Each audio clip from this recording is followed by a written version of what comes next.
Very good evening everyone. आज हम बात करेंगे एक बहुत ही इम्पोर्टेंट ऑर्गेनाइजेशन की। स्पेशली अगर हम इंटरनेशनल ट्रेड के नज़रिए से देखें तो हम बात करने वाले हैं वर्ल्ड ट्रेड ऑर्गेनाइजेशन की।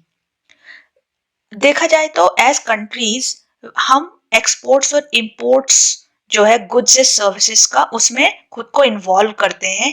और ना कि सिर्फ एक्सपोर्ट्स और इंपोर्ट्स बल्कि कई बार हम अपना जो मैन्युफैक्चरिंग प्लांट है वो भी किसी कंट्री में सेटअप करते हैं या फिर कोई और कंट्री हमारे कंट्री में आके एफडीआई करती है। सो इंटरनेशनल ट्रेड की बात करी जाए तो वर्ल्ड ट्रेड ऑर्गेनाइजेशन का एक बहुत इंपॉर्टेंट रोल है इसको रेगुलेट करने में।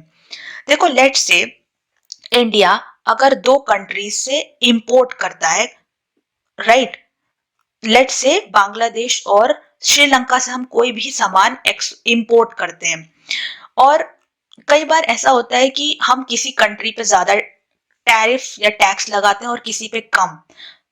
इससे क्या हो सकता है कि कंट्रीज डिस्क्रिमिनेशन का चार्ज लगा सकती है। साथ ही कई बार हम ये भी करते हैं कई एज कंट्रीज कि हम किसी कंट्री से ट्रेड ही नहीं करते बिल्कुल। इस चीज को ही रिजॉल्व करने के लिए वर्ल्ड ट्रेड ऑर्गेनाइजेशन का गठन हुआ था, right everyone. So being one of the biggest reforms as far as regulation in international trade is concerned, इसे बहुत ही बड़ा रिफॉर्म माना जाता है अगर हम बात करें कंट्रोल रेगुलेशन की इंटरनेशनल ट्रेड में, ताकि जो हमारा अंतरराष्ट्रीय व्यापार है वो स्मूथली हो सके और कंट्रीज के बीच में कोई भी इश्यूज वगैरह जो भी है वो रिजॉल्व की जा सके, right. It was created on 1st of January 1995, तो 1995 में इसका गठन हुआ था। और किसको रिप्लेस किया था इसने? गैट को, that is general agreements on tariffs and trade. इससे पहले गैट था। गैट में क्या शॉर्ट कमिंग्स थी जो इसको बनाना पड़ा? देखो गैट जो था सिर्फ एक अग्रीमेंट का कलेक्शन था, राइट। जैसे वर्ल्ड ट्रेड ऑर्गेनाइजेशन एक ऑर्गेनाइजेशन है, संस्था है, गैट नहीं था। और गैट में हम सिर्फ बात करते थे गुड्स की, सर्विसेज की हम बात नहीं करते थे। वहां पे हम बात नहीं करते थे इंटेलेक्चुअल प्रॉपर्टी राइट्स की, जैसे कॉपी राइट्स, ट्रेडमार्क, पेटेंट्स, इनकी बात नहीं होती थी। और उसका जो डिस्प्यूट सेटलमेंट मैकेनिज्म था वो भी बहुत ही कमजोर था। इन कारणों की वजह से, ये कुछ कारण हैं जिसकी वजह से डब्ल्यूटीओ का निर्माण या गठन करना पड़ा। It resulted from the culmination of the long Uruguay round. एक आखिरी राउंड हुआ था गैट का जिसका नाम था उरुग्वे राउंड। उसके दौरान इसे बनाया गया और ये कहाँ पे हुआ था? मैराकेश के मोरक्को, मोरक्को के मैराकेश सिटी में ये साइन किया गया था और इसे इसलिए मैराकेश अग्रीमेंट का रिजल्ट भी बोला जाता है, right. Its headquarters are situated in Geneva. इसके हेडक्वार्टर्स कहाँ पे? स्विट्जरलैंड में है, जिनीवा में है। और अभी देखा जाए तो इसके 164 यानी 164 मेंबर्स हैं और अफगानिस्तान इसका लेटेस्ट मेंबर है जिसने इसको कब ज्वाइन किया था? 2016 में। आई रिपीट, 2016 में अफगानिस्तान इसका 164वां मेंबर बना, राइट एवरीवन। आप मुझे बता सकते हैं कि डब्ल्यूटीओ की करंट हेड कौन है, राइट। नाउ अगर हम डब्ल्यूटीओ की मीनिंग की बात करें, राइट, और उसके पर्पस की बात करें, देखो एक इंटरनेशनल ऑर्गेनाइजेशन है, ये तो हमने समझ लिया। काम क्या है? जो ट्रेड है उसको रेगुलेट करना, इंटरनेशनल अंतरराष्ट्रीय व्यापार को कंट्रोल करना ताकि स्मूथली एक्सपोर्ट इंपोर्ट चीजों का हो, राइट। और ट्रेड बैरियर्स कंट्रीज के बीच में से हटाना, राइट। जहां पे नेगोशिएशन भी हो, जहां पे बातचीत हो, ओके, और जितने भी कंसर्न्स हैं, डिस्प्यूट्स हैं, उनका रेजोल्यूशन भी वहां पे कंट्रीज के बीच में हो। सबसे इंपॉर्टेंट चीज ये है, at its heart are the WTO agreements. ठीक है, डब्ल्यूटीओ जो अग्रीमेंट्स है उसके जो मेन चीज है उसके है, राइट। तो meaning various provisions signed amicably and unanimously between the countries for smooth flow of trade. होते क्या है समझौते? जो कंट्रीज के बीच में आपस में प्रोविजन साइन किए गए हैं, कई चीजें आपस में उन्होंने एक साथ डिसाइड करके साइन की है किसी भी टॉपिक पे, किसी भी इशू पे, चाहे वो एग्रीकल्चर हो या फिर गुड्स हो, कोई भी गुड्स हो या सर्विसेज हो, राइट। आईटी सर्विसेज हो गई आपकी, हॉस्पिटैलिटी सर्विसेज में जैसे आपका hotel, hospitals, okay, airline services हो गई, तो इन चीजों के रिलेटेड अग्रीमेंट्स बनाने। तो इन्होंने आपस में मिलकर कुछ अग्रीमेंट्स बनाए। सो general agreements on tariffs and trade, general agreements of trade in services, ठीक है। जब हम बात करते हैं गैट की, general agreements of tariffs and trade, उसमें सिर्फ हम बात करते हैं टैरिफ्स या टैक्सेस की, और ट्रेड की, मतलब ट्रेड जो कि सिर्फ एक्सपोर्ट और इंपोर्ट की बात कर रहा है। लेकिन सर्विसेज में हम सर्विसेज की भी बात करते हैं, जैसे मैंने अभी आपको बताया आईटी सर्विसेज हो गई आपकी, राइट, या फिर आपकी एयरलाइन सर्विस हो गई, हॉस्पिटैलिटी हो गई, तो इन सब चीजों की बात हम सर्विसेज में करते हैं। गैट में सिर्फ गुड्स की बात करते हैं और टैक्सेस की बात करते हैं जो कि गुड्स पे लगते हैं। ट्रिप्स में बात करते हैं trade related intellectual property rights में हम बात करते हैं आपके कॉपीराइट से रिगार्डिंग अग्रीमेंट्स की, या फिर आपके पेटेंट्स, ओके, ट्रेडमार्क्स के रिगार्डिंग। ट्रिम्स में बात करते हैं हम ट्रेड रिलेटेड इन्वेस्टमेंट मेजर्स की, ठीक है, जैसे एफडीआई की बात करते हैं इसमें, फॉरेन डायरेक्ट इन्वेस्टमेंट, ओके, इन चीजों की बात हम ट्रिम्स में करते हैं। उसके अलावा अगर हम बात करें स्ट्रक्चर ऑफ डब्ल्यूटीओ की, सो देखो इसमें 3 पार्ट में इसको डिवाइड किया गया, organisational structure, decision making process और dispute settlement mechanism, okay. So organisational structure की अगर हम बात की जाए तो सबसे टॉप पे इसकी मिनिस्टीरियल कॉन्फ्रेंस होती है, जैसे कि आप डायग्राम में देख सकते हो। मिनिस्टीरियल कॉन्फ्रेंस 2 साल में एक बार मीट करती है, और इसका काम क्या होता है बेसिकली कि जो अग्रीमेंट्स हैं, अगर कोई अग्रीमेंट्स उनमें चेंजेस करने, वो डिसाइड करती हैं, राइट, और या फिर कुछ नए अग्रीमेंट्स लाने पुराने की जगह पे, उस पे वो डिसाइड करती हैं।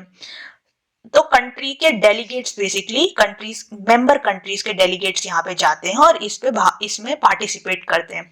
उसके बाद जनरल काउंसिल होती है। एक जनरल काउंसिल का क्या काम है कि जितने भी आपके डे टू डे डिसीजंस हैं, डे टू डे फंक्शनैलिटीज हैं, उसको कैरी करना, राइट एवरीवन। उसके अलावा यहाँ पे डिस्प्यूट सेटलमेंट बॉडी होती है जिसका काम होता है डिस्प्यूट्स को सेटल करना, और ट्रेड पॉलिसी रिव्यू बॉडी, किसी भी कंट्री की ट्रेड कोई भी पॉलिसी चल रही है उसको रिव्यू करना। कोई भी ट्रेड पॉलिसी हो रही है, इंडिया की भी फॉरेन ट्रेड पॉलिसी है, राइट, ऐसे सब कंट्रीज की, उसको रिव्यू करना है कि वो ट्रेड पॉलिसी कैसी है और उसमें कोई चेंजेस अगर करना चाहे तो उसमें चेंजेस करना। उसके बाद अगर हम बात करें ऑर्गेनाइजेशनल स्ट्रक्चर की, अभी हमने बात की, सो इंस्टीट्यूशनल बॉडी कौन सी है, मिनिस्टीरियल कॉन्फ्रेंस है, जो कि 2 साल में एक बार मिलती है और ये चेंजेस करती है अग्रीमेंट्स में, ओके, या अग्रीमेंट्स में थोड़ा सा अमेंडमेंट्स करती है। और फिर उसके बाद जनरल काउंसिल है जो कि डे टू डे बिजनेस करती है, और ट्रेड पॉलिसी रिव्यू बॉडी जो भी कंट्रीज की ट्रेड पॉलिसीज हैं उनको रिव्यू करती है, उनको जांचती है, राइट। उसके बाद अगर हम बात करें डिसीजन मेकिंग प्रोसेस की, तो कैसे डिसीजन लिया जाता है यहाँ पे, जैसे कोई अग्रीमेंट है उसे एक्सेप्ट करना है या नहीं करना है, तो कैसे डिसाइड किया जाएगा।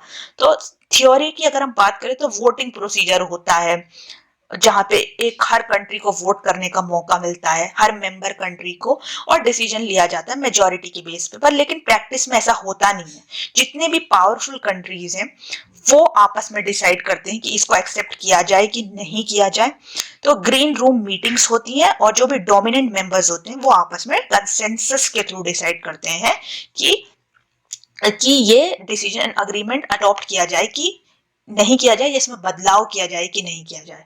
डिस्प्यूट सेटलमेंट मैकेनिज्म की बात करें आप, तो डिस्प्यूट्स जो भी हैं कंट्रीज के बीच में कई बार मतभेद हो जाते हैं, राइट, तो उनको कैसे सॉर्ट आउट किया जाए। तो सबसे पहला जो स्टेप है कंसल्टेशन।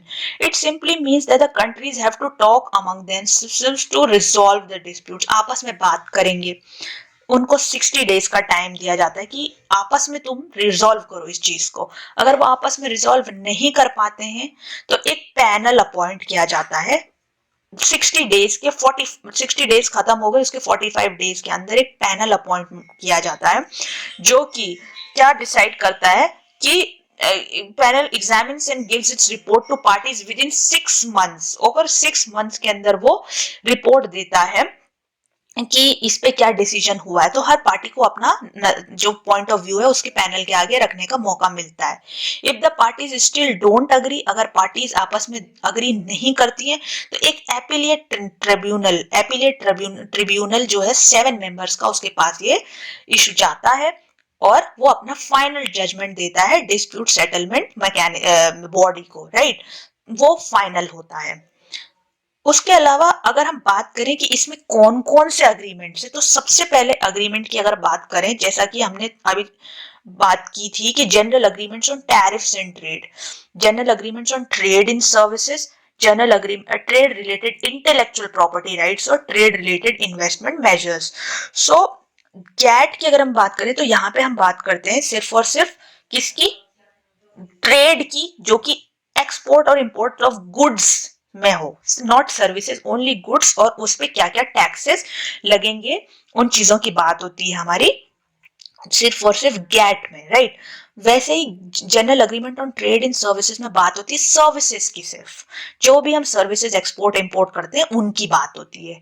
उसके अलावा trade related intellectual property rights, यहाँ पे बात होती है आपके प्रॉपर्टी, इंटेलेक्चुअल प्रॉपर्टी राइट्स क्या क्या होते हैं, जैसे कॉपीराइट्स हो गए, ट्रेडमार्क्स हो गए, पेटेंट्स, उनके रिगार्डिंग भी कंट्रीज ने आपस में क्या बना रखे हैं, कुछ अग्रीमेंट्स कर रखे हैं, समझौते किए हुए हैं आपस में, ठीक है, उनकी बात होती है। उसके अलावा ट्रेड रिलेटेड इन्वेस्टमेंट मेजर्स में बात होती है आपकी जितने भी फॉरेन डायरेक्ट इन्वेस्टमेंट से रिलेटेड बातें होती हैं, ठीक है, इन्वेस्टमेंट मेजर्स से रिलेटेड जो भी बातें होती हैं सारी की सारी आपकी फॉरेन इंस्टीट्यूशनल इन्वेस्टमेंट, इन सब की चीजों की बातें आपकी ट्रिम्स में होती है। ओके, सो आप इस फोटो में देख सकते हो कि एक लेडी का फोटो है। So who is she is actually the head of WTO। What is her name, she is from Kenya.